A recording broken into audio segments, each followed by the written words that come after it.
आपने कभी एक ऐसे इंसान के बारे में सुना है जिसको फेल होने के बावजूद भी भगवान का दर्जा दिया गया हो, जिसके बारे में कहा गया हो the God that has failed, और जिसे करोड़ों लोग अपना भगवान मानते हो?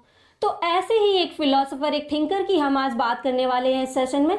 हेलो एवरीवन, मैं हूं रोहिणी और आज के सेशन में हम बात करेंगे यूनिट 2 के एक इम्पॉर्टेंट टॉपिक की, जो है कार्ल मार्क्स, जो हमारे यूजीसी नेट एग्जाम पर्सपेक्टिव से काफ़ी ज़्यादा इंपॉर्टेंट हो जाते हैं। तो इस सेशन की हम शुरुआत करेंगे सबसे पहले कार्ल मार्क्स के इंट्रोडक्शन को समझने के साथ। फिर हम बात कर रहे होंगे कार्ल मार्क्स के द्वारा दी गई कुछ थ्योरीज के बारे में, जैसे थ्योरी ऑफ एलिनेशन क्या है, थ्योरी ऑफ हिस्टोरिकल मटीरियलिज्म क्या कहती है, and theory of class war, surplus value.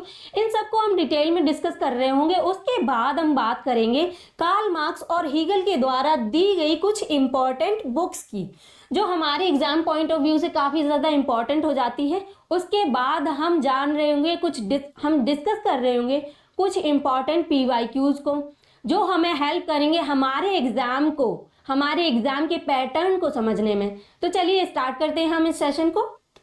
सबसे पहले हम बात करेंगे कार्ल मार्क्स के इंट्रोडक्शन की। कार्ल मार्क्स एक जर्मन फिलोसोफर थे, एक इकोनॉमिस्ट भी थे, और उनको एक इतिहासकारी यानी कि हिस्टोरियन भी कहा जाता है और रिवोल्यूशनरी भी कहा जाता है। मतलब कार्ल मार्क्स को क्रांतिकारी, हिस्टोरियन और इकोनॉमिस्ट भी कहा जाता है, क्योंकि इन्होंने पॉलिटिकल साइंस के अलावा इन फील्ड्स में भी अपना योगदान दिया है।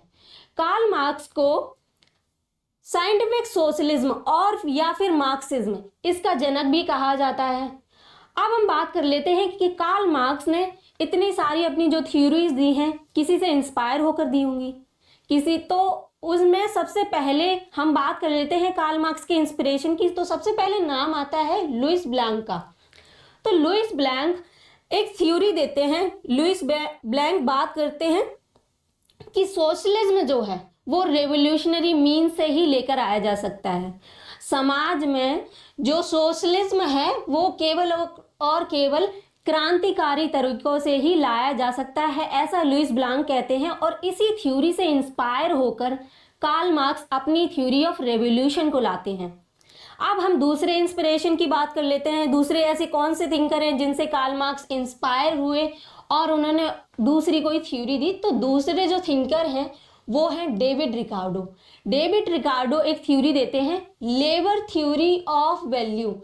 इस थ्योरी में डेविड रिकार्डो बात करते हैं कि जो भी वस्तु है, मतलब कोई एक वस्तु है या गुड है, जिसे हम हिंदी में वस्तु कहते हैं, तो उसका जो वैल्यू होगा, उसका जो मूल्य होगा, वो उसकी जितना भी उसमें कॉस्ट आएगा लेबर का, उसके इक्वल होगा। फॉर एग्जाम्पल, अगर हमें कोई चीज़ प्रोड्यूस करनी है, किसी चीज़ को बनाना है, जैसे एक मूर्ति का एग्जाम्पल ले लेते हैं हम। अगर किसी मूर्ति को बनाने में जितना लेबर लग रहा है, जितना लेबर का कॉस्ट आ रहा है, वही कॉस्ट के इक्वल उस मूर्ति की वैल्यू होगी।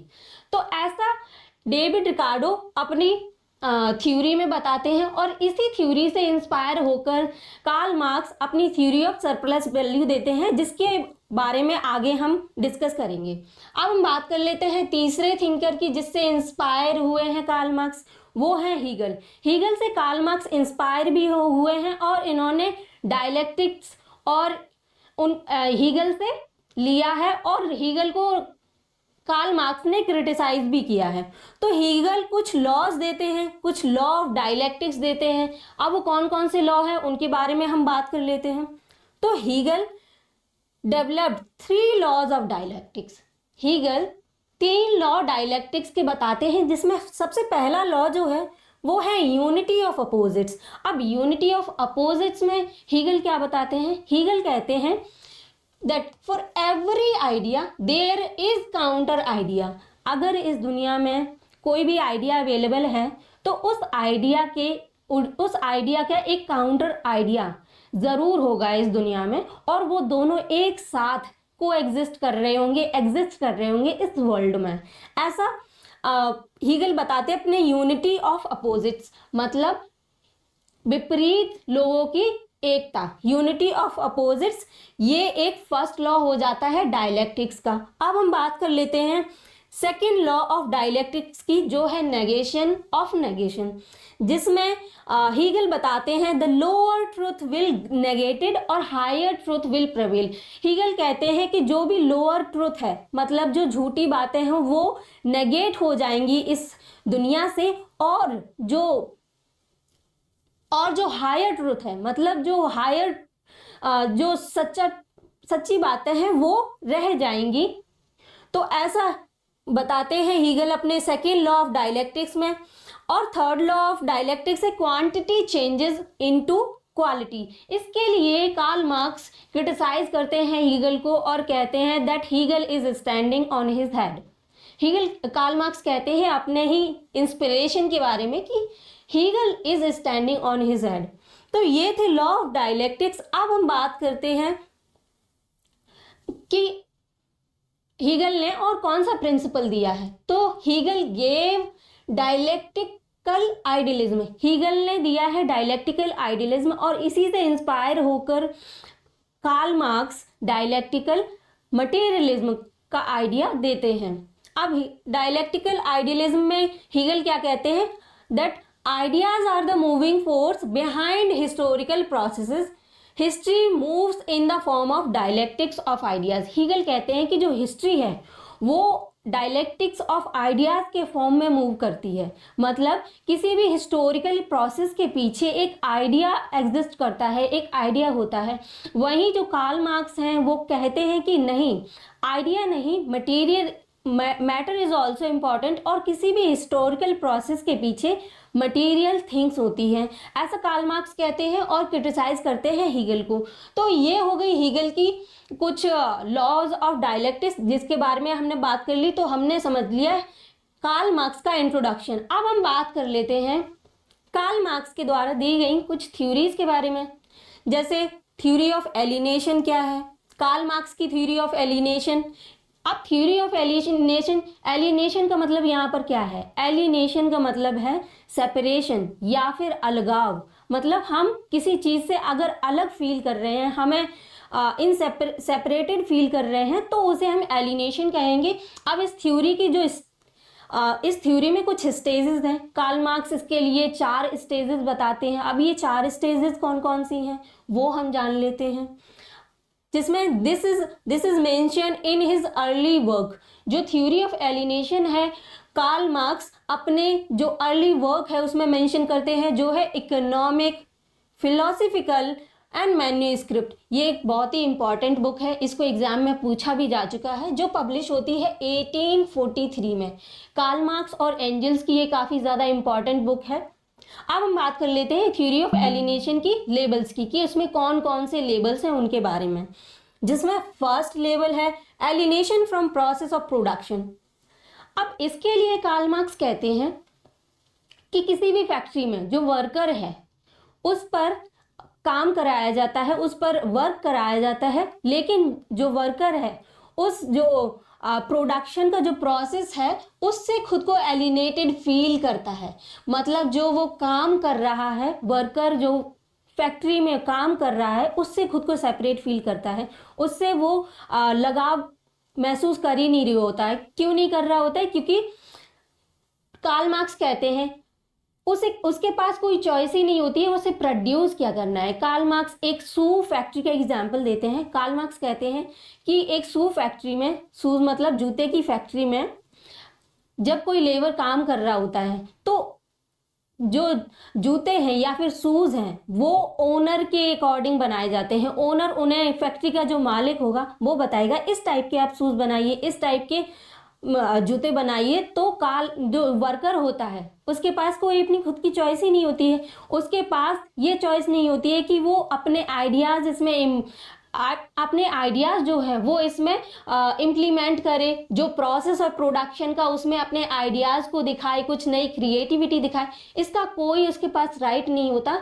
इसलिए वर्कर को लगता है कि ये तो अलग ही है, मेरा इसमें कोई चॉइस नहीं है, मेरा इसमें कोई आइडिया इन्वॉल्वमेंट नहीं है। तो जो प्रोडक्शन का प्रोसेस होता है, इसलिए वर्कर उस प्रोडक्शन के प्रोसेस से एलिनेटेड फील करता है।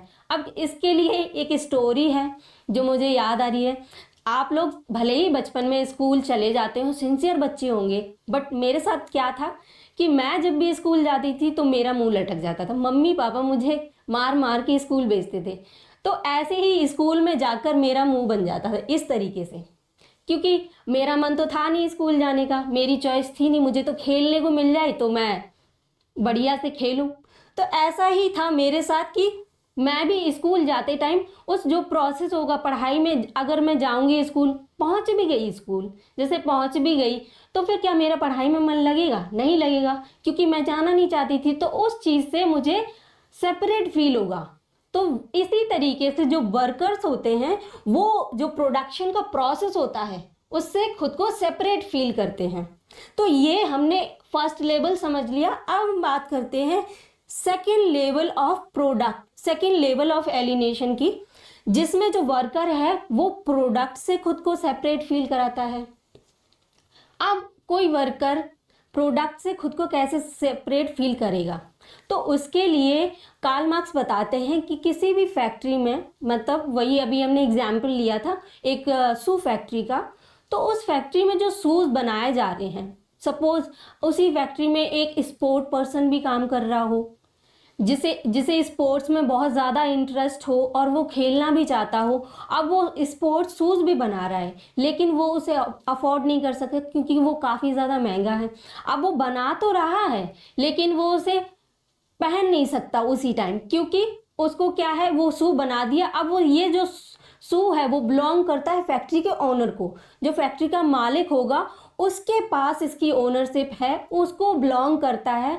तो जब वो फैक्ट्री का मालिक मार्केट में उसे बेच देगा, उसके बाद अगर वर्कर चाहे तो अपन वो शू वहाँ से खरीद कर पहन सकता है। मतलब उस पर, उस प्रोडक्ट पर, जो प्रोडक्ट वो बना रहा है उस पर उसका कोई अधिकार ही नहीं है।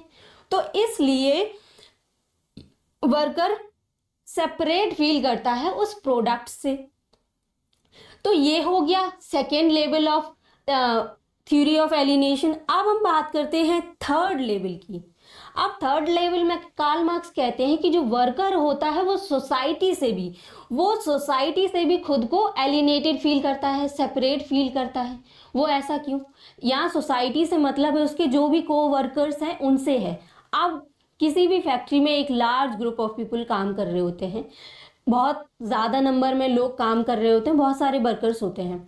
अब उस वर्कर, जो भी वर्कर होगा शू बना रहा है, तो वो एज ए कंपटीटर वहाँ पर काम कर रहा होगा कि वो मुझसे कहीं ज़्यादा ना प्रोड्यूस कर ले, वो मुझसे ज़्यादा काम करेगा तो उसको ज़्यादा वेजेस मिल जाएंगी, तो मैं उससे ज़्यादा काम करूँगा। तो इस टाइप से जो वर्कर्स होते हैं उनमें कंपटीशन की भावना आ जाती है, उनमें लगने लगता है उनको कि अब तो ये तो मेरा कंपटीटर है, ये मेरा दोस्त हो ही नहीं सकता, तो उससे वो सेपरेट फील करने लगते हैं। वहाँ पर इंस्टेड वहाँ पर लगाव की जगह सेपरेशन की फीलिंग आ जाती है, क्योंकि वहाँ पर कंपटीशन की फीलिंग आ जाती है। इसलिए जो वर्कर है वो खुद को सोसाइटी या फिर उनके जो को वर्कर हैं उनसे सेपरेट फील करता है। अब हम बात कर लेते हैं चौथे लेवल की। अब चौथा लेवल क्या है उसका? तो एलिनेशन फ्रॉम वन सेल्फ, मतलब कोई वर्कर फैक्ट्री में काम करते करते खुद से भी अलग फील करने लगता है। ऐसा क्यों? ये जो चौथी स्टेज है वो इन ऊपर की जो तीनों स्टेज हैं इनसे, इनका एक क्यूमुलेटिव रिजल्ट है। मतलब इन तीनों स्टेजेस की वजह से, इन तीनों लेवल की वजह से ये चौथा लेवल डेवलप हो जाता है। तो कैसे खुद से कोई एलिएनेटेड फील कर सकता है?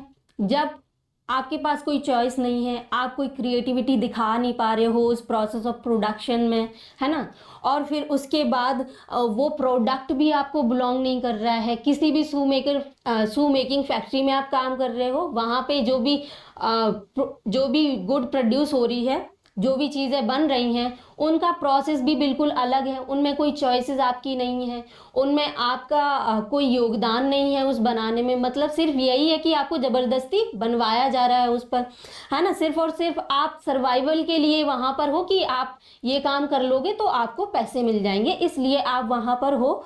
और फिर उसके बाद जो प्रोडक्ट आप वहाँ पर बना भी रहे हो, जो शू आपने बनाए भी है, वो आपको बिलोंग ही नहीं करते, वो किसी और को ही बिलोंग करते हैं। और जो तीसरा लेवल था कि कोई जो फेलो वर्कर हैं वो आपके दोस्त तो बने नहीं बल्कि आपके दुश्मन हो गए। आपने कंपटीशन उनसे बना लिया कि हाँ अब उससे ज़्यादा मैं काम करूँगा, तो ऐसे करके कंपटीशन हो गया। फिर खुद की फीलिंग कोई रह ही नहीं जाती, इसलिए जो ना तो खुद की चॉइसेस हैं, ना खुद का कोई क्रिएटिविटी है, कोई आइडिया है अप्लाई कर पा रहा है इंसान, तो इसलिए वो खुद से भी अलग सा फील करने लगता है। तो ये थी theory of alienation Karl Marx की, जिसमें वो 4 लेवल को बताते हैं, जिसमें पहला लेवल है alienation from process of production, and second level है alienation from product, and third level है एलियनेशन फ्रॉम सोसाइटी, फोर्थ है एलियनेशन फ्रॉम वन सेल्फ। तो ये इसके 4 लेवल थे जिसमें कार्ल मार्क्स बताते हैं, थ्योरी ऑफ एलियनेशन को एक्सप्लेन करते हैं। अब ये जो थ्योरी है, ये थ्योरी हीगल के कंसेप्ट ऑफ एलियनेशन से इंस्पायर होकर कार्ल मार्क्स ने दी है।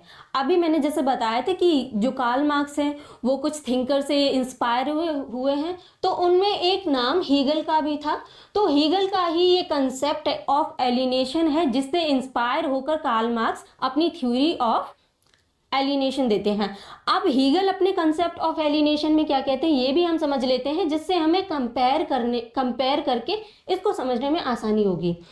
तो हीगल अपने कंसेप्ट ऑफ एलियनेशन में कहते हैं कि जो हमारी हीगल इस कंसेप्ट में एक्सप्लेन करते हैं कि हम इस दुनिया में सेपरेट क्यों फील करते हैं, एलियनेटेड क्यों फील करते हैं। हम इस दुनिया में, इस वर्ल्ड में जो प्रोडक्ट या फिर जो मैटर एग्जिस्ट कर रहा है, जो चीज़ें हैं उनसे अपने आप को रिलेट ही नहीं कर पाते हैं। इस चीज़ को इस कंसेप्ट में एक्सप्लेन करते हैं हीगल, कंसेप्ट ऑफ एलियनेशन में एक्सप्लेन करते हैं।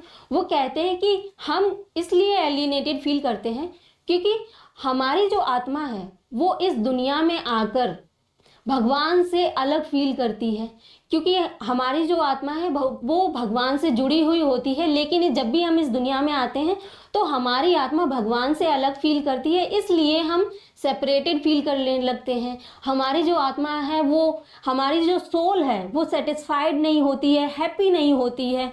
ऐसा हीगल कहते हैं अपने कंसेप्ट ऑफ एलियनेशन में, और इसको ख़त्म करने का एक तरीका भी बताते हैं कि इस फीलिंग ऑफ एलियनेशन से कैसे ओवरकम किया जा सकता है। तो इसके लिए हीगल कहते हैं कि इसको अगर फॉलो करना है, इसको अगर ख़त्म करना है, तो हम इसको ऐसे ख़त्म कर सकते हैं ताकि जो स्टेट है ना, स्टेट के जो लॉज हैं उनको अगर हम फॉलो करेंगे तो जो थ्योरी ऑफ एलियनेशन, मतलब जो एलियनेशन की फीलिंग है वो बिल्कुल ख़त्म हो जाएगी। तो इसके लिए हीगल ने एक सॉल्यूशन भी दिया है। तो ये थी, हीगल बात करते हैं कि हम गॉड से सेपरेट फील करते हैं। वहीं अगर हम बात करें कार्ल मार्क्स की थ्योरी ऑफ एलियनेशन की, तो कार्ल मार्क्स जो है थ्योरी, जो इस वर्ल्ड में चीज़ें एग्जिस्ट करती हैं उनसे एलियनेटेड फील कराते हैं। तो इन दोनों में काफ़ी ज़्यादा डिफरेंस है, इन दोनों को कंपेयर करके हम समझ सकते हैं अच्छे से। तो ये थी theory of alienation Karl Marx की। चलिए अब हम बात कर लेते हैं अगली थ्योरी के बारे में जो कार्ल मार्क्स के द्वारा दी गई है, जो है हिस्टोरिकल मटेरियलिज्म। अब हिस्टोरिकल मटेरियलिज्म में कार्ल मार्क्स क्या कहते हैं? कार्ल मार्क्स एक कोट देते हैं that change in history takes place when change in relations of production takes place. Karl Marx बताते हैं कि किसी भी हिस्ट्री में चेंज तब होगा जब जो प्रोडक्शन के प्रोसेस हैं उनमें चेंजेस आएंगे।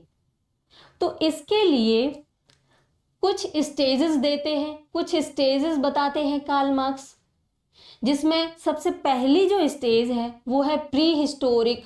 अब प्री हिस्टोरिक स्टेज में क्या होता है कि इस टाइम पे लोग जो हैं वो नेचर में ऐसे ही रह रहे थे, तो वहाँ पर कोई क्लास एग्जिस्ट नहीं कर रहा था। अब जब कोई क्लास एग्जिस्ट नहीं कर रहा है तो जो प्रॉपर्टी है, मतलब जो भी चीज़ें हैं, जो भी रिसोर्सेज हैं, वो हर किसी को बिलोंग कर रहे थे। तो नो प्राइवेट प्रॉपर्टी, मतलब उस स्टेज में कोई भी प्राइवेट प्रॉपर्टी नहीं थी। प्रिमिटिव कम्युनिज्म था, मतलब प्राचीन तरीके से लोग रह रहे थे उसमें।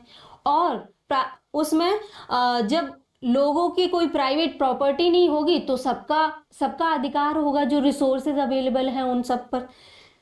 अब जब कोई क्लास नहीं है तो क्लास स्ट्रगल भी नहीं होगा। अब जब क्लास स्ट्रगल नहीं है मतलब कोई क्लासेस का झगड़ा नहीं हो रहा, कोई कन्फ्लिक्ट नहीं हो रहा, तो फिर स्टेट का भी कोई काम नहीं होगा। क्योंकि स्टेट का क्या काम बताते हैं ही कार्ल मार्क्स कहते हैं कि जो स्टेट का काम है वो प्रोटेक्ट करना है लोगों के राइट्स को।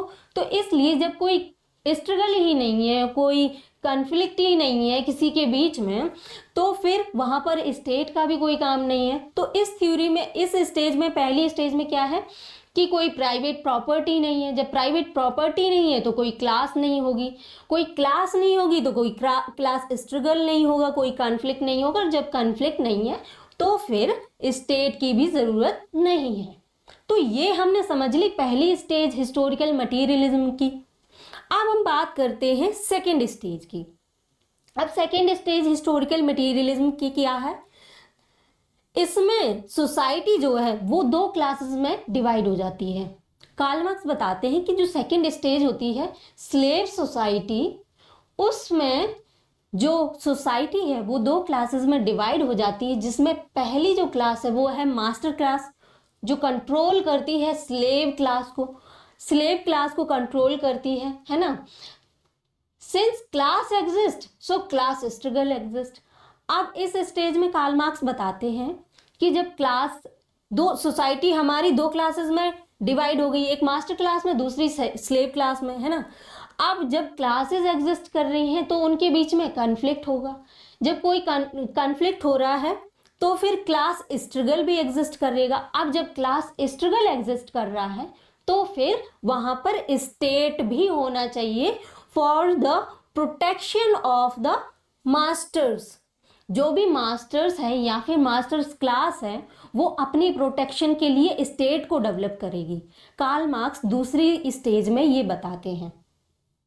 तो एक बार हम इसको फिर से समझ लेते हैं कि स्लेव सोसाइटी में क्या होता है। ये दो क्लासेस में डिवाइड हो जाती है, जिसमें पहली जो क्लास है वो है मास्टर क्लास, दूसरी क्लास है स्लेव क्लास। अब इन दोनों क्लासेस के बीच में जब कन्फ्लिक्ट होगा तो क्लास स्ट्रगल होगा। जब क्लास स्ट्रगल होगा तो फिर मास्टर्स क्या करेंगे कि मास्टर क्लास करेगी कि अपने प्रोटेक्शन के लिए स्टेट को बनाएगी। तो ये हमने सेकेंड स्टेज समझ ली। चलिए अब हम बात करते हैं थर्ड स्टेज की। तो थर्ड स्टेज क्या है? थर्ड स्टेज है फ्यूडल स्टेज। इसमें भी वही है, एक क्लास है लॉर्ड क्लास, दूसरी है सर्व क्लास। इसमें भी सोसाइटी, इसमें समाज हमारा दो ही क्लास में डिवाइड हो जाता है, जिसमें पहली क्लास है लॉर्ड क्लास जो सर्व क्लास को कंट्रोल कर रही होती है।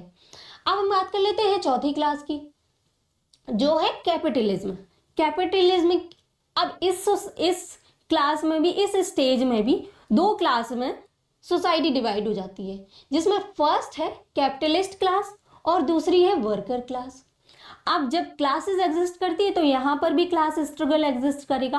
क्लास स्ट्रगल एग्जिस्ट करेगा तो फिर सोसाइटी स्टेट एग्जिस्ट करेगा, क्योंकि जब क्लास स्ट्रगल एग्जिस्ट कर रहा होता है मतलब इन दोनों क्लासेस के बीच में जब स्ट्रगल हो रहा होता है, कोई कन्फ्लिक्ट हो रहा होता है, तो फिर जो कैपिटलिस्ट क्लास है मतलब जो उच्च वर्गीय क्लास है वो अपने रिसोर्सेज को यूज करके स्टेट का निर्माण करती है ताकि उसके जो भी उसको प्रोटेक्ट किया जा सके, जो वर्कर क्लास है उससे प्रोटेक्ट किया जा सके। तो इसलिए क्लास स्ट्रगल भी है, क्लास और स्टेट भी एग्जिस्ट करता है। अब हम बात कर लेते हैं पांचवी स्टेज की, जो है सोशलिज्म। अब कैपिटलिज्म में क्या हो रहा था कि कैपिटलिस्ट क्लास एग्जिस्ट कर रही थी और वर्कर क्लास एग्जिस्ट कर रही थी। अब इसमें क्या होता है कि कैपिटलिस्ट क्लास इतना एक्सप्लॉइट कर दी है वर्कर क्लास को। कैपिटलिस्ट क्लास एक्सप्लॉइटर्स होते हैं, वर्कर क्लास एक्सप्लॉइटेड, मतलब कैपिटलिस्ट क्लास के द्वारा वर्कर क्लास को एक्सप्लॉइट किया जाता है। तो इतना ज़्यादा फायदा उठा रहे होते तो वर्कर क्लास जो है वो रेवोल्यूशन कर देती है, वो प्रोटेस्ट करती है कि आप हमारा इतना ज़्यादा फायदा क्यों उठा रहे हो, क्यों हमें इतना परेशान कर रहे हो। तो इसलिए वर्कर क्लास कैपिटलिस्ट क्लास को उस पोजीशन से हटा देती है, रेवोल्यूशन हो जाता है, मतलब चेंजेस आ जाते हैं सोसाइटी में। अब कैपिटलिस्ट क्लास की जगह वर्कर क्लास की डिक्टेटरशिप आ जाती है। तो समाज में सोशलिज्म डेवलप हो जाता है। सोशलिज्म में डिक्टेटरशिप ऑफ प्रोलेटेरिएट होती है। डिक्टेटरशिप प्रोलेटेरिएट मतलब यहाँ पर वर्किंग क्लास से है। अब वर्किंग क्लास की डिक्टेटरशिप आ गई, वर्किंग क्लास रूल कर रही है कैपिटलिस्ट क्लास के ऊपर, मेजॉरिटी क्लास रूल कर रही है माइनॉरिटी क्लास के ऊपर, क्योंकि कैपिटलिस्ट में माइनॉरिटी, कैपिटलिस्ट जो क्लास थी उसमें माइनॉरिटी लोग थे और वर्कर क्लास में मेजॉरिटी लोग थे। तो सोशलिज्म में भी है कुछ, तो वो है stage immediately after revolution. Workers, जो सोशलिज्म की स्टेज है वो जब ये वर्कर क्लास रेवोल्यूशन करती है उसके जस्ट आफ्टर की स्टेज है। और वर्कर्स, इसमें जो है वर्कर्स वो एक्सप्लॉइटर बन जाते हैं एंड कैपिटलिस्ट क्लास एक्सप्लॉइटेड, क्योंकि अब वर्कर क्लास की डिक्टेटरशिप आ गई है, वर्कर क्लास का राज आ गया है। वर्कर क्लास जब रूल करने लगी है तो अब वो एक्सप्लॉइट करेगी कैपिटलिस्ट क्लास को, क्योंकि बदला तो लेना ही होता है ना। पहले कैपिटलिस्ट क्लास ने एक्सप्लॉइट किया वर्कर क्लास को, तो अब वर्कर क्लास बदला लेगी अपना कैपिटलिस्ट क्लास को एक्सप्लॉइट करके। सो स्टेट एग्जिस्ट, अब स्टेट भी एग्जिस्ट करेगा but controlled by workers. State पहले भी एग्जिस्ट कर रहा था, लेकिन अब क्या हो रहा है, क्योंकि पहले जो स्टेट था वो कंट्रोल किया जा रहा था कैपिटलिस्ट क्लास के द्वारा, क्योंकि कैपिटलिस्ट क्लास उस टाइम पे डिक्टेटर थी। अब क्या है, अब वर्कर क्लास जो है, प्रोलेटेरिएट क्लास, वो है डिक्टेटर, तो फिर स्टेट भी कंट्रोल किया जाएगा वर्किंग क्लास के द्वारा। ये हमने 5 स्टेजेस समझ ली थ्योरी ऑफ हिस्टोरिकल मटेरियलिज्म की। अब हम बात करते हैं छठी स्टेज की, जो है कम्युनिज्म, जिसमें क्या होता है, and of history. And of history एक टर्म है जिसे फ्रांसिस फुकुयामा देते हैं। इससे रिलेटेड भी हमारे एग्जाम में क्वेश्चन पूछा जा चुका है यूजीसी नेट में, तो इसको भी हमें याद रख लेना है। ये काफ़ी ज़्यादा इंपॉर्टेंट है, इसलिए हमें इसको भी याद रख लेना है। अब इसमें भी कम्युनिज्म में क्या होता है, कम्युनिज्म में कोई प्राइवेट प्रॉपर्टी जो होती है वो उसको अबॉलिश कर दिया जाता है, क्योंकि पहले क्या था, कैपिटलिस्ट क्लास थी। अब कैपिटलिस्ट क्लास सारे जो भी रिसोर्सेज होते थे उनको ओन कर रही थी और खुद की प्राइवेट प्रॉपर्टी बना रखी थी। अब जब वर्कर क्लास की डिक्टेटरशिप आएगी तो वर्कर क्लास क्या करेगी कि जो चीज़ें उसे परेशान कर रही थी वर्किंग क्लास को, उन सबको अबॉलिश कर देगी। तो उसमें सबसे पहला जो था वो है प्राइवेट प्रॉपर्टी। अब प्राइवेट प्रॉपर्टी को वर्किंग क्लास ने अबॉलिश कर दिया, मतलब अब किसी भी एक पर्सन का किसी चीज़ पर अधिकार नहीं होगा। कोई भी अगर चीज़ होगी, कोई भी रिसोर्स होगा तो उस पर सबका अधिकार होगा, सब उस रिसोर्स को यूज कर सकते हैं। तो सबसे पहला काम होता है कम्युनिज्म में प्राइवेट प्रॉपर्टी को अबॉलिश कर देना। सेकंड है no class and hence no struggle. Second point communism का है कि अब जब प्राइवेट प्रॉपर्टी नहीं है, कोई क्लास एग्जिस्ट ही नहीं कर रही है, तो फिर जब कोई क्लास एग्जिस्ट नहीं कर रही है तो फिर कोई क्लास स्ट्रगल भी नहीं होगा। अब जब क्लास स्ट्रगल नहीं है तो फिर स्टेट भी नहीं होगा। सो एंड ऑफ हिस्ट्री, मतलब फ्रांसिस फुकुयामा कहते हैं जब कम्युनिज्म का एंड हो जाता है तो end of history and state of perfect freedom due to state of perfect equality. अब सबके बीच में इक्वालिटी आ जाती है तो फिर स्टेट जो है एक परफेक्ट स्टेट बन जाता है, क्योंकि वहाँ पर परफेक्ट इक्वालिटी है लोगों के बीच में।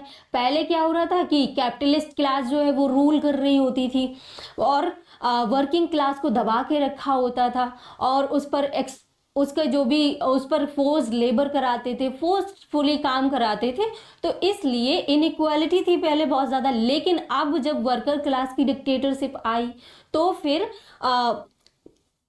प्राइवेट प्रॉपर्टी को अबॉलिश कर दिया गया है, कोई क्लास स्ट्रगल नहीं है, कोई क्लास कॉन्फ्लिक्ट नहीं है, तो फिर एक परफेक्ट स्टेट एग्जिस्ट कर रहा है, क्योंकि लोगों के बीच में अब लोग जो है कम्युनिज्म में सब समान है, सब रिसोर्सेज को इक्वली यूज कर सकते हैं। तो ये हमने समझ लिया थ्योरी ऑफ हिस्टोरिकल मटेरियलिज्म को, कार्ल मार्क्स की।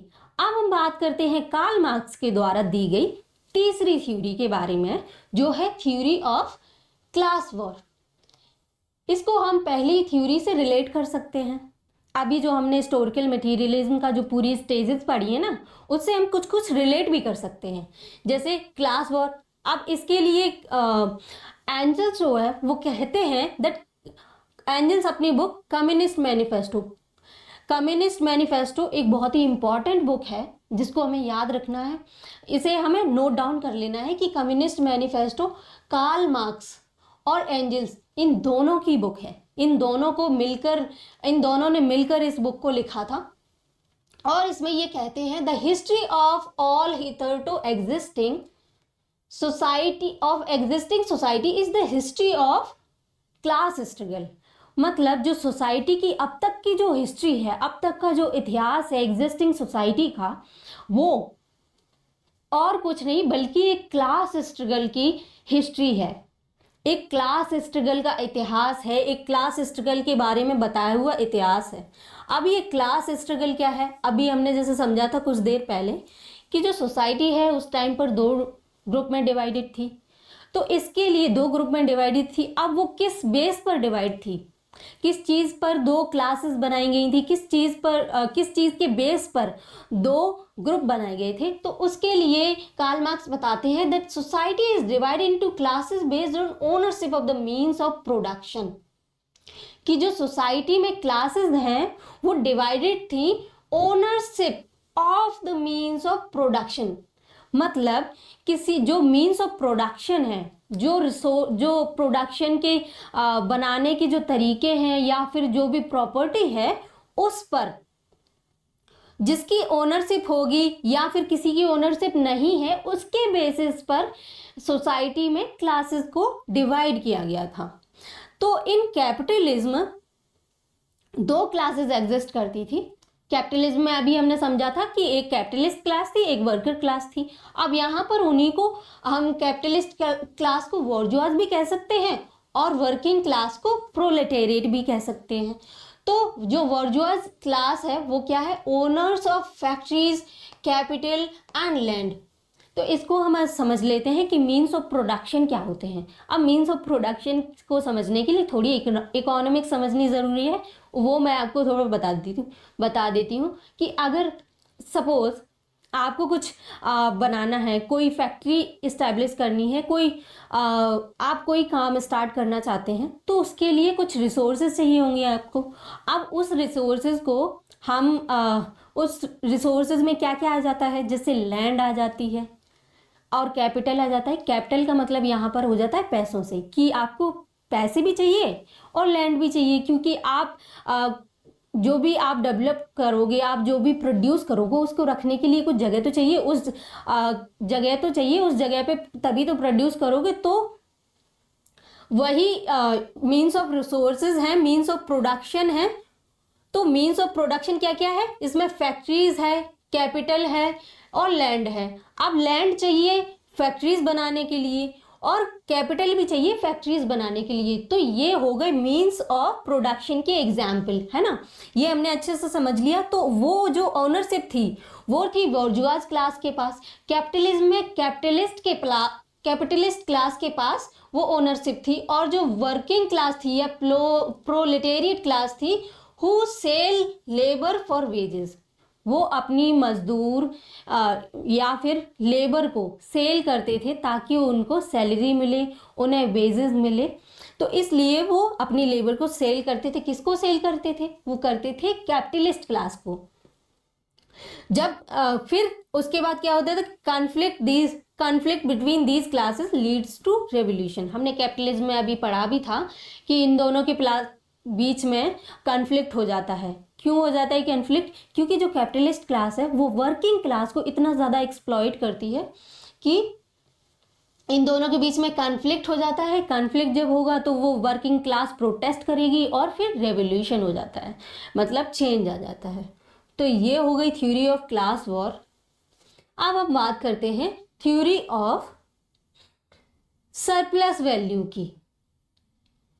जैसे स्टार्टिंग में हमने जब बताया था, हमने बात की थी कि डेविड रिकार्डो एक थ्योरी देते हैं जो थी लेबर थ्योरी ऑफ वैल्यू। तो उसी से इंस्पायर होकर कार्ल मार्क्स एक थ्योरी देते हैं जो है theory of surplus value. Theory of surplus value. अब थ्योरी ऑफ सरप्लस वैल्यू क्या है, इसको हम एक आसान भाषा में समझते हैं। बिल्कुल सिंपल लैंग्वेज में। तो इसका मतलब क्या है, value is created by labour but capitalist, इसका मतलब है डिफरेंस बिटवीन, सरप्लस वैल्यू का मतलब है डिफरेंस बिटवीन जो भी प्रोडक्शन कॉस्ट होगी और जो लेबर का वेजेस होगा, उन दोनों के बीच में जो डिफरेंस होगा वो होगा सरप्लस वैल्यू। मतलब जब कैपिटलिस्ट क्लास एक शू मेकिंग फैक्ट्री में जो भी उस पर्टिकुलर शू को बनाने में, उस पर्टिकुलर बनाने में जितना कॉस्ट आएगा लेबर का, अगर लेबर का जो भी कॉस्ट आएगा और जो सैलरी दी जाती है वर्कर्स को, वो उन दोनों के बीच में जो डिफरेंस होगा अगर वो ज़्यादा होता है तो वो हो जाता है थ्योरी ऑफ सरप्लस वैल्यू। क्योंकि जो प्रोडक्ट बनाया गया है वो जब मार्केट में सेल किया जाएगा तो वो उस जो कॉस्ट लगी है उससे कहीं ज़्यादा में ही बेचेगा। तो जब ज़्यादा में बेच दिया जाता है तो वो हो जाता है सरप्लस वैल्यू, और वो सारा कुछ एक जो फैक्ट्री का ओनर है उसको बिलोंग कर रहा होता है। तो इसमें कार्ल मार्क्स बताते हैं that value is created by labour, जो किसी भी प्रोडक्ट की वैल्यू हो वो लेबर के द्वारा बनाई जाती है, बट कैपिटलिस्ट एक्सप्लॉइट वर्कर्स, लेकिन जो कैपिटलिस्ट हैं वो वर्कर्स को एक्सप्लॉइट करते हैं और वर्कर्स आर पेड लेस। अभी मैंने जैसे बताया था ना वर्कर्स को कम दिया जाएगा, तो वैसे ही वो कार्ल मार्क्स बताते हैं कि वर्कर्स को जो है वो कम वेजेस देते हैं, कम सैलरी देते हैं, then the value they produce, जितना काम करता है वर्कर उससे कम सैलरी देता है कैपिटलिस्ट क्लास।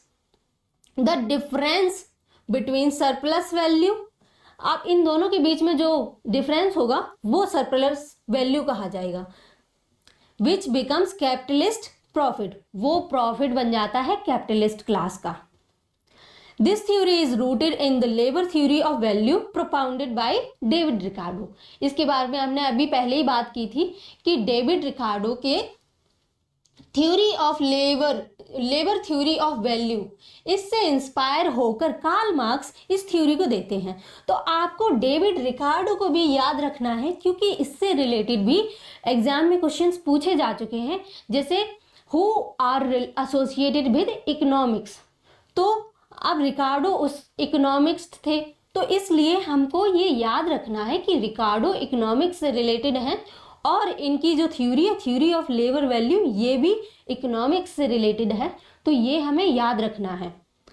तो ये हो गई थ्योरी ऑफ सरप्लस वैल्यू। अब हम बात कर लेते हैं हीगल के द्वारा दिए गए कुछ मेन वर्क की, उनके कुछ बुक्स की, इंपॉर्टेंट बुक्स की, जिनसे क्वेश्चंस एग्जाम में पूछे भी जा चुके हैं।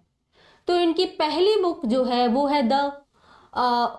है the phenomenology of spirit, phenomenology of spirit, जो पब्लिश होती है 1807 में।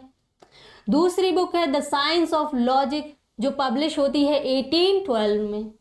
और अब हम बात कर लेते हैं तीसरी बुक की, जो है एनसाइक्लोपीडिया ऑफ फिलोसफिकल साइंसेस, जो पब्लिश होती है 1817 में। एक बात मैं आपको बता दूं कि ये जो बुक्स हैं इनके साथ साथ आपको इनका पब्लिशिंग ईयर भी याद रखना है कि ये किस ईयर में, किस साल में पब्लिश हुई थी, क्योंकि क्रोनोलॉजी बेस्ड क्वेश्चंस भी पूछे जाते हैं बुक से रिलेटेड। तो इसलिए हमें इन ईयर को भी याद रखना है कि किस साल में ये बुक्स पब्लिश हुई हैं, ताकि हम जब भी कोई क्वेश्चन आए क्रोनोलॉजी से रिलेटेड उनको हम सॉल्व कर पाएँ, है ना। तो ये तो हमने तीसरी बुक की बात कर ली। अब हम बात करते हैं चौथी बुक की, जो है फिलॉसफी ऑफ राइट एंड, जो पब्लिश होती है 1821 में, और फिलॉसफी ऑफ हिस्ट्री जो पब्लिश होती है 1831 में। अब इन दोनों बुक्स को कितना आसान हो जाता है याद करना, आप याद कर सकते हो इसको ऐसे, जैसे फिलॉसफी अगर है तो वो हीगल की बुक होगी, philosophy of rights, philosophy of history, ये दोनों सेम नाम है इन दोनों की ऑलमोस्ट। और ईयर भी देख लो आप, यहाँ पे 1831 आ गया, 1821 है। आप 10 साल का गैप है, आप अच्छे से इसको याद कर सकते हो। इन दोनों को कंपेयर करके दोनों को एक साथ याद करोगे तो हो जाएंगी। तो हमें इन बुक्स के साथ साथ इनके पब्लिशिंग ईयर को भी याद रखना है, क्योंकि क्रोनोलॉजिकल क्वेश्चंस भी पूछ लिए जाते हैं। और बुक से रिलेटेड कैसे क्वेश्चन आते हैं कि आपको मैचिंग लिस्ट का दे देंगे, match the list one with second. अभी कुछ क्वेश्चंस को हम डिस्कस करेंगे, इस टाइप के क्वेश्चंस भी हैं। तो हमने ये हीगल्स की बुक्स को डिस्कस कर लिया। अब हम बात कर लेते हैं कार्ल मार्क्स की कुछ इंपॉर्टेंट बुक्स के बारे में। जैसे कार्ल मार्क्स की इंपॉर्टेंट बुक है कम्युनिस्ट मैनिफेस्टो।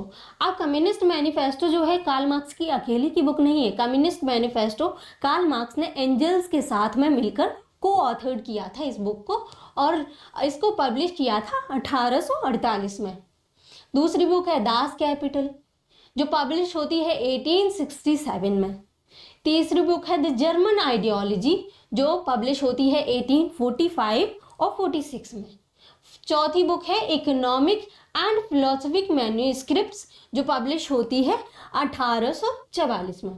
अब इन बुक के साथ भी हमें वही करना है कि हमें बुक्स भी याद रखनी है, और जो पब्लिशिंग ईयर है बुक्स की वो भी याद रखना है, और ये भी याद रखना है कि किस राइटर ने इस बुक को लिखा है। अब जैसे कम्युनिस्ट मैनिफेस्टो की हमने बात की, कम्युनिस्ट मैनिफेस्टो 2 ऑथर के मिलकर लिखी है, जिसमें एक एंजल्स है और दूसरे हैं कार्ल मार्क्स। तो इस बुक ऐसा क्वेश्चन भी आ सकता है कि कौन सी बुक ऐसी है जो कार्ल मार्क्स ने एंजल्स के साथ मिलकर लिखी है, तो वो बुक है कम्युनिस्ट मैनिफेस्टो, जो हमें याद रखनी है ना। अब हमने इंपॉर्टेंट वर्क्स की भी बात कर ली।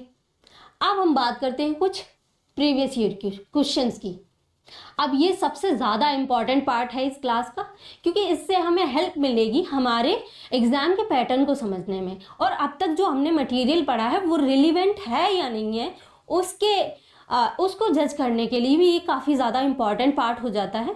अगर आप यहाँ तक रुके हैं तो आपको काफ़ी ज़्यादा इम्पॉर्टेंट कुछ ना कुछ नया जानने को मिलेगा, और आप समझ पाएंगे कि एग्जाम में किस टाइप के क्वेश्चंस आते हैं, है ना। तो फर्स्ट क्वेश्चन की हम बात कर लेते हैं, जो है who asserted bureaucracy as an exploitative class instrument. अब ऐसा कौन सा राइटर था जिसने ब्यूरोक्रेसी को एक एक्सप्लॉयटेटिव क्लास का दर्जा दिया है, मतलब कहा है कि जो ब्यूरोक्रेसी है वो एक्सप्लॉयटेटिव क्लास की एक इंस्ट्रूमेंट की तरह काम करती है। तो ऐसा क्या फ्रेडरिक हीगल ने कहा है, किसने कहा है, या कार्ल मार्क्स ने कहा है, या फिर B.R. अम्बेडकर ने कहा है, या फ्रेडरिक्स ने कहा है? तो इसके सही आंसर की अगर हम बात करें तो वो है Karl Marx. Karl Marx is the right answer of this question. Karl Marx कहते हैं कि जो ब्यूरोक्रेसी है वो as a work instrument work करती है किसी भी क्लास को एक्सप्लॉइट करने में। कार्ल मार्क्स ब्यूरोक्रेसी का विरोध भी करते हैं। तो हमने पहला क्वेश्चन ये डिस्कस कर लिया। आपको इस क्वेश्चन को याद रखना है कि कार्ल मार्क्स ब्यूरोक्रेसी को एज ए एक्सप्लॉइटेटिव क्लास का इंस्ट्रूमेंट बताते हैं। चलिए अब हम नेक्स्ट क्वेश्चन की बात करते हैं। जैसे अभी मैंने बताया था ना कि कुछ क्वेश्चंस ऐसे पूछ लिए जाते हैं, match the list 1 with list 2, तो ऐसी टाइप का क्वेश्चन है ये, जिसमें कुछ बुक्स कुछ स्टेटमेंट्स दिए गए हैं। जैसे people who should rule are those who know about politics, ये स्टेटमेंट किसका है? The achievement of freedom through the evolution of exploitation and operation, ये स्टेटमेंट किसका है? अब तीसरे स्टेटमेंट को हम पढ़ते हैं, the principle of equal basic liberties. कौन इक्वल बेसिक लिबर्टीज का प्रिंसिपल देता है? Of freedom, rights and citizenship of women as well as man. कौन ऐसा थिंकर है जो बात करता है फ्रीडम, मैन के फ्रीडम के साथ साथ वुमेन के फ्रीडम की भी बात करता है? कौन सा ऐसा थिंकर है, कौन सा ऐसा राइटर है? तो इसकी बात जो है women rights, freedom, rights and citizenship of women as well as man, अब दोनों की ही, दोनों जेंडर की बात करती हैं मैरी वोllstonecraft। तो इसके साथ डी के साथ हम इसको मैच कर देते हैं, है ना। अब प्रिंसिपल ऑफ, अब एलिमिनेशन थ्योरी, हम एलिमिनेशन टेक्निक भी अप्लाई करके देखते हैं, क्योंकि एलिमिनेशन टेक्निक से यूजीसी नेट एग्जाम में ऐसे क्वेश्चंस आते हैं जिससे हमें बहुत ज़्यादा हेल्प मिलती है एलिमिनेशन टेक्निक के साथ। तो अब डी जो है वो किस में है? इसमें है, इसमें नहीं है, इसमें नहीं है। तो हमारे पास 2 ऑप्शन बचे हैं। अब बाकी के स्टेटमेंट को हम देख लेते हैं। तो जो the achievement of freedom through the evolution of exploitation and operation, इसकी बात कौन करता है? इसकी बात करते हैं achievement of freedom through the evolution of exploitation and operation, इसकी बात करते हैं कार्ल मार्क्स, जिनके बारे में अभी हमने डिस्कस किया। तो ये हो गया बी के साथ चौथा। और the principle of equal liberties, ये जॉन रॉल्स बात करते हैं, John Rawls principle of equal liberties का प्रिंसिपल देते हैं। अगली क्लास में फिर कभी हम इसको भी डिस्कस करेंगे। और जो फर्स्ट है, the peoples who should rule are those who know about the politics, ये अरिस्टोटल कहते हैं कि उन्हीं लोगों को रूल करना चाहिए जो पॉलिटिक्स के बारे में जानते हैं। तो ये हमारा क्वेश्चन हो गया। अब इसका जो सही आंसर है वो हो जाता है फोर्थ, इसमें ऑलरेडी मार्क्ड है, तो इसका सही आंसर चौथा है। अब हम अगले क्वेश्चन की बात कर लेते हैं। तीसरा क्वेश्चन है, who stated history is the growth of reason to consciousness of itself and the constitutional legislative state is the culmination of history। तो इसकी बात करते हैं फ्रेडरिक हीगल। ये स्टेटमेंट जो है फ्रेडरिक हीगल के द्वारा दिया गया है, तो इसके राइट आंसर फ्रेडरिक हीगल हो जाता है, इसका राइट आंसर पहला हो जाता है। चलिए अब हम नेक्स्ट क्वेश्चन की बात कर लेते हैं, नेक्स्ट क्वेश्चन को डिस्कस कर लेते हैं। नेक्स्ट जो है, identify the essential facts related to German philosopher Georg Friedrich Hegel. Hegel से काफी ज्यादा क्वेश्चंस पूछे जाते हैं, तो वही है। Hegel popularize the idea of climate change mitigation. क्या ऐसा किया था? क्या हीगल ने पॉपुलराइज किया था क्लाइमेट चेंज के मिटिगेशन को?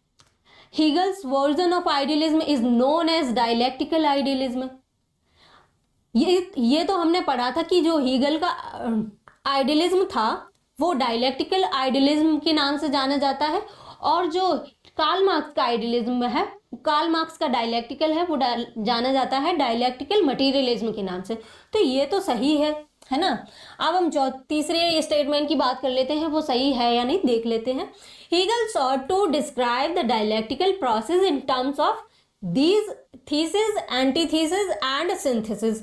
ये भी कहीं ना कहीं हमें सही लग रहा है।